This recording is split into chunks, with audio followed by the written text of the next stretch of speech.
Last big boss season 11ರಲ್ಲೂ ಕೂಡ wild card entry ಮೂಲಕ contestant ಆಗಿ ಎಂಟ್ರಿ ಕೊಡ್ತಾರೆ. ಲಾಸ್ಟ್ ಸೀಸನ್ಗೂ ಈ ಸೀಸನ್ಗೂ ಏನು ಡಿಫ್ರೆನ್ಸ್ ನಿಮಗೆ ಫಸ್ಟ್ ಹೇಳಿ. ಯೂಶಲಿ ಹುಡುಗಿರು ತವ್ರ ಮನೆಗೆ ಹೋಗ್ತಾರೆ, ನಾನು ಬಿಗ್ ಬಾಸ್ ಮನೆ ತವ್ರ ಮನೆ ಆದಂಗೆ ಆಗೋಬೇಕು ನನಗೆ.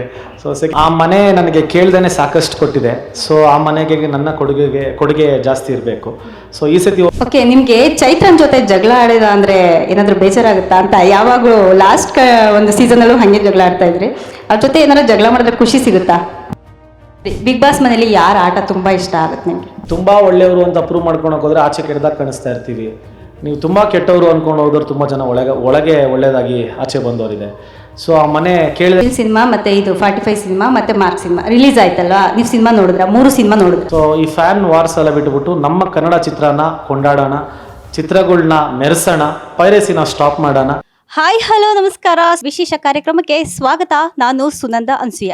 ವೀಕ್ಷಕರೇ, ನಮ್ಮ ಜೊತೆ ಇವತ್ತು ಯಾರಿದ್ದಾರಪ್ಪ, ಯಾರನ್ನ ಇವತ್ತು ಮಾತಾಡಿಸ್ತಿದ್ದೀನಿ ಅಂತ ನೋಡೋದಾದರೆ ಅವ್ರು ತುಂಬ ವೈಲ್ಡ್ ಕಂಡ್ರಿ. ಯಾಕೆ ಅಂತ ಹೇಳ್ತೀರಾ?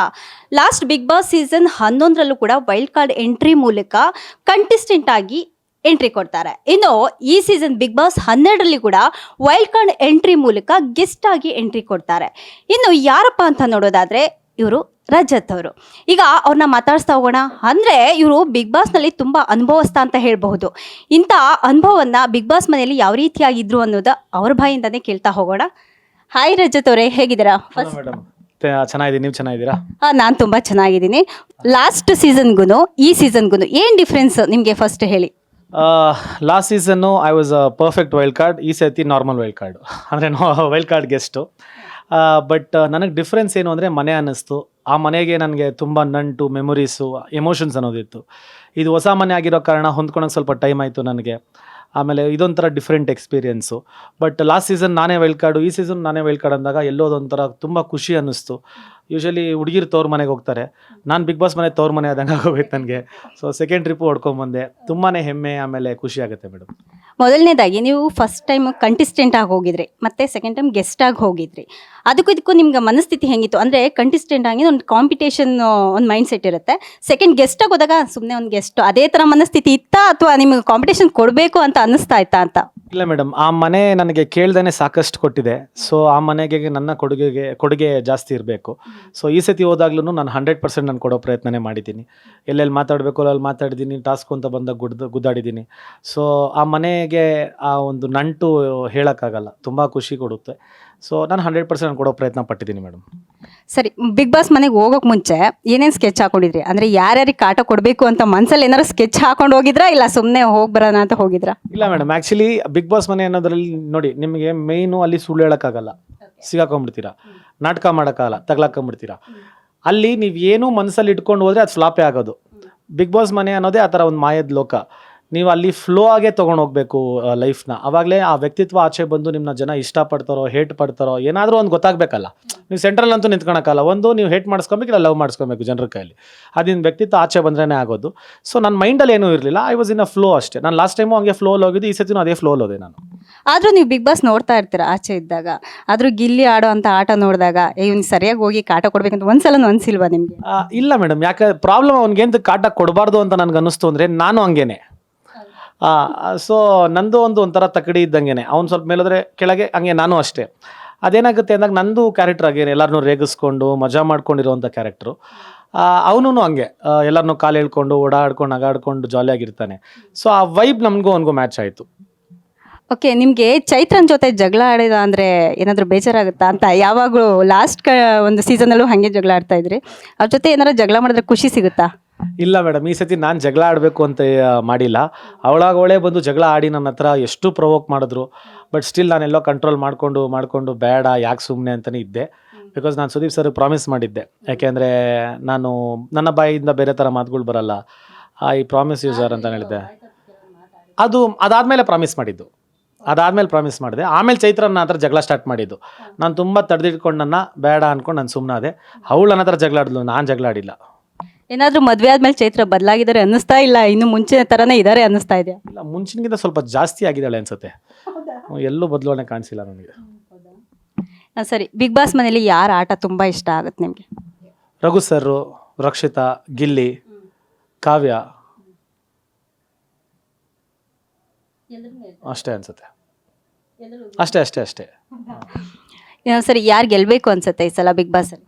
ಗೆಲ್ಲಬೇಕು ಅನ್ಸುತ್ತೆ ಅನ್ನೋದು ರಘು ಸರ್ರು, ಗಿಲ್ಲಿ, ರಕ್ಷಿತಾ, ಮೂರಲ್ಲಾರನ ಒಬ್ರು. ಗೆಲ್ಬೇಕು ಅನ್ಸುತ್ತೆ, ಆದ್ರೆ ಯಾರು ಗೆಲ್ಬಹುದು?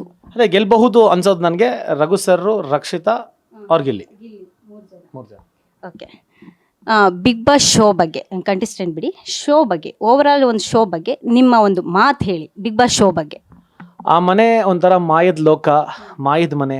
ನೀವು ಏನೂ ಕೇಳ್ದೇ ನಿಮಗೆ ಕೊಡುವಂಥ ಒಂದು ಜಾಗ. ನೀವು ತುಂಬ ಒಳ್ಳೆಯವರು ಅಂತ ಪ್ರೂವ್ ಮಾಡ್ಕೊಳಕ್ಕೆ ಹೋದರೆ ಆಚೆ ಕೆಟ್ಟದಾಗ ಕಾಣಿಸ್ತಾ ಇರ್ತೀವಿ.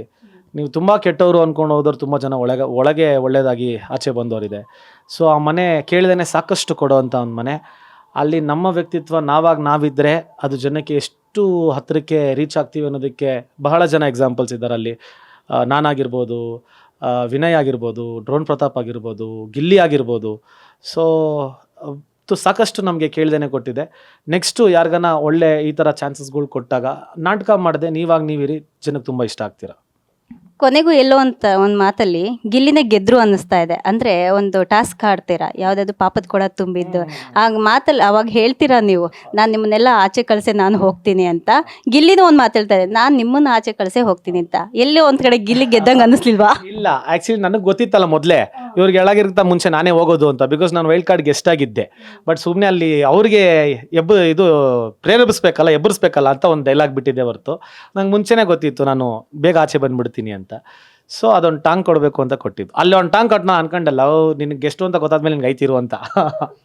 ಅಲ್ಲ, ಗೆಸ್ಟ್ ಅಂತ ಗೊತ್ತಾದ್ಮೇಲೂ ನೀವು ಜಗಳಗಳು ಆದಷ್ಟು ಕಂಟ್ರೋಲ್ ಮಾಡ್ಬೋದಾಗಿತ್ತು. ಜಗಳ ಜಾಸ್ತಿ ಆಡಿಲ್ಲ, ಲಾಸ್ಟ್ ಸೀಸನ್ ಕಂಪೇರ್ ಮಾಡಿದ್ರೆ ಈ ಸೀಸನಲ್ಲಿ ನೀವು ಜಗಳ ಜಾಸ್ತಿ ಮಾಡಿಲ್ಲ ಅನ್ಸುತ್ತೆ. ಆದ್ರೂ ನೀನು ಕಂಟ್ರೋಲ್ ಮಾಡ್ಬೋದು, ಆಡದೇ ಇರ್ಬೋದಾಗಿತ್ತಲ್ಲ ಚೈತ್ರ ಮೇಡಮ್. ಅದು ಏನಾಗುತ್ತೆ ಅಂದಾಗ ಅದು ನಮ್ಮ ವಿಷಯಕ್ಕೆ ಅನ್ಇನ್ವೈಟೆಡ್ ಗೆಸ್ಟ್ಗಳು ಅಂತಾರೆ ಗೊತ್ತಾ. ಕರೀದೇನೆ ಅವರೇ ಬಂದು ನಮ್ಮನ್ನ ಪ್ರೇರೇಪಿಸಿದಾಗ ಇಲ್ಲ ಒಂಥರ ಟಾಂಟ್ ಮಾಡಿದಾಗ ನಮಗೆ ಆ ಇರಿಟೇಷನ್ ಒಂದು ಬಂದೇ ಬರುತ್ತೆ. ನಾವು ಎಲ್ಲೇ ಇರಲಿ, ಅದು ಬಿಗ್ ಬಾಸ್ ಮನೆ ಆಗಬೇಕು ಅಂತಲೇ ಇಲ್ಲ, ಎಲ್ಲೇ ಇದ್ರೂ ಅದೊಂದು ಇರಿಟೇಷನ್ ಸ್ಟಾರ್ಟ್ ಆಗುತ್ತೆ. ಆಟೋಮೆಟಿಕ್ಲಿ ನಾವು ಜಗಳ ಆಡ್ತೀವಿ. That is what even I did. ಸುಮ್ಮನೆ ಕಂಟ್ರೋಲ್ ಮಾಡಿ ಕೂತ್ಕೊಳ್ಳೋಷ್ಟು ಸಾಧು ಮನುಷ್ಯ ಅಂತೂ ನಾನಲ್ಲ. ಸೊ ನನ್ನ ತನ ಏನಿದೆಯೋ ನಮ್ಮ ಸ್ವಾಭಿಮಾನಕ್ಕೆ ಬಂದರೆ ಅಲ್ಲವರೆಗೂ ಬಿಟ್ಕೊಳೋಂಥ ವ್ಯಕ್ತಿನಂತಲ್ಲ. ಎಲ್ಲಿ ಜಗಳ ಆಡಬೇಕು ಅಲ್ಲಿ ಆಡಿದ್ದೀನಿ ಮೇಡಮ್. ಸರಿ, ಯಾರ ಜೊತೆ ಆದರೂ ಜಗಳ ಮಿಸ್ ಮಾಡ್ಕೊಂಡಿದ್ದೀನಿ ಅನಿಸ್ತಿದೆ. ಅಂದರೆ ಜಗಳದೇ ಯಾಕೆ ಕೇಳ್ತಾ ಇದ್ದೀನಿ ಅಂದರೆ, ಫಸ್ಟ್ ಇದನ್ನು ಕ್ಲಿಯರ್ ಮಾಡ್ಕೊಂಡು ನಾನು ನಿಮ್ಮ ಜಗಳದ ವಿಷಯ ಅಂತ. ಅದಕ್ಕೆ ಬಿಗ್ ಬಾಸ್ ಮೇಲೆ ನಾನು ಜಗಳ ಆಡೋದು ಎಲ್ಲೋ ಮಿಸ್ ಮಾಡ್ಕೊಂಡೆ ಯಾರ ಜೊತೆನಾದರೂ ಅನಿಸ್ತಿದ್ಯಾ? ಗಿಲ್ಲಿ ಜೊತೆ ಜಗಳ ಆಡಬೇಕಿತ್ತು ಅವ್ರ ಜೊತೆ. ಹೌದು, ಜಗಳ ಆಡಿದಾಗ ಹೆಂಗೆ ನಂದು ಒಂದು ಕಾನ್ವರ್ಸೇಷನ್ ನಡೀತಾ ಇತ್ತು ಅಂತ ನೋಡೋ ಆಸೆ ನನಗಿತ್ತು. ಬಟ್ ಆ ವೈಬ್ ಮ್ಯಾಚ್ ಆಗಿದ ತಕ್ಷಣ ಅಣ್ಣ ತಮ್ಮಂದರು, ಅಟ್ಲೀಸ್ಟ್ ಅಣ್ಣ ತಮ್ಮಂದ್ರ ಥರ ಆದರೂ ಜಗಳ ಆಡಬೇಕಾಗಿತ್ತು.